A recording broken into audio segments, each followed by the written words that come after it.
So content, no, ableism, suicide, and coloniality, like colonialism. Did you know that across the world, disability is viewed differently? In some communities, it is viewed as more valuable than it is in our culture. By our, I mean globalized Anglo-American culture. The Itako in Japan consider those with visual impairments as people who can see into different and informing realities. The Dagara tribe in Burkina Faso believe that people with mental distress, although they believe that this is a challenging experience, also have links to healing and spiritual wisdom. Saka shamans in Siberia and some shamans in Peru view people with physical disabilities as people with healing insights. This is not to romanticize disability, no, but to point out that our simplistic and all too often only negative views on disabilities are cultural and that they can and must change, especially with a decolonial perspective. Our overly negative perspectives on disability originates in eugenics thinking, which came from England and also informed Nazi thinking. I am proud to be a disabled person. I'm autistic and I also have hypermobility spectrum disorder, which a lot of autistic people have. I only found out in 2018.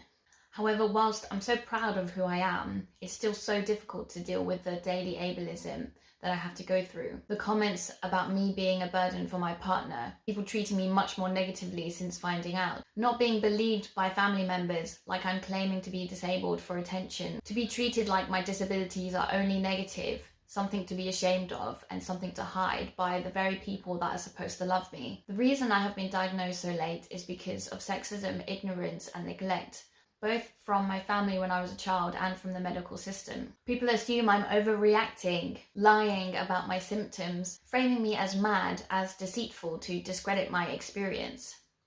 Imagine if I had found out much earlier what kind of impact that would have had on my life. Then there's the benefit system, which is purposely designed to be ableist and to be inaccessible to people like me. I've also suffered bullying and discrimination in the workplace so bad that on one occasion I seriously considered committing suicide. This has meant I am too fearful to get a mainstream job despite all of my skills and extensive experience. I'm staying freelance to keep my autonomy, but these experiences have seriously impacted my income and quality of life. All the while, being disabled can be expensive. Some of us need to buy the types of support that will help us day to day. I can't afford mine at present. Finally, you need to deal with the challenges of actually being disabled. So in my case, that would be pain, things like navigating the neurotypical world, and the more challenging parts of my autistic symptoms. As you can see, the main issues many disabled people experience come from our culture, from how our system is ableist by design, consciously or subconsciously, as are our cultural norms and attitudes. The social model of disability shows how it is the society that disables us. It's enraging, it's upsetting. It is no wonder a lot of us are struggling.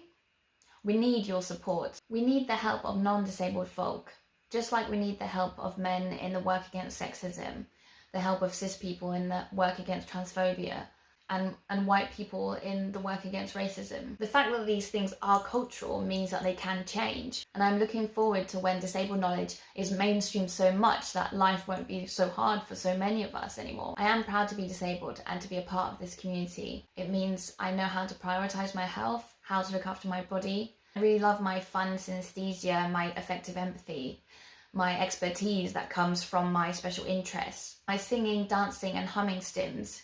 It's amazing, and I'm gonna keep celebrating and appreciating myself, no matter what my culture says and no matter what it does to me. Here's to a much better future for disabled folks.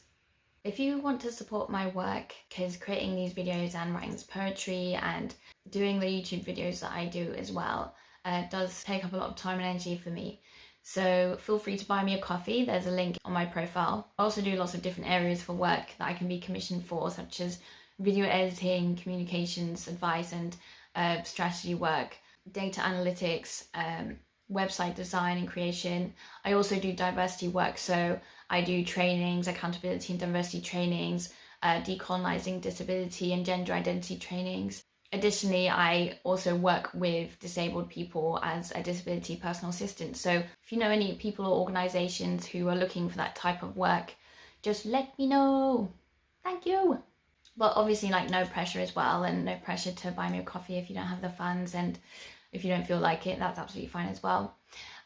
Just whatever you feel is good for me. Wait, is that true?